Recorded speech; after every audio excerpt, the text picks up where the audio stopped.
Βρισκόμαστε στο 10ο χιλιόμετρο Λεπτοκαριάς. Βλέπουμε τον κατήφορο μπροστά μας και από την άλλη μεριά μία ανηφόρα. Βρισκόμαστε στο μαγνητικό πεδίο, όπως αναγράφεται.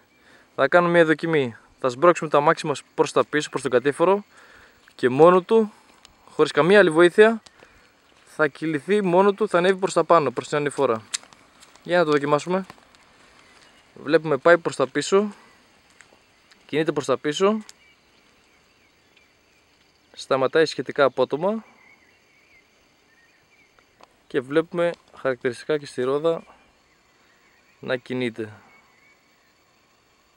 Δεν είναι κάποιος να το σμπρώχνει το αμάξι, και εδώ βλέπουμε και αυτή τη ρόδα να κινείται.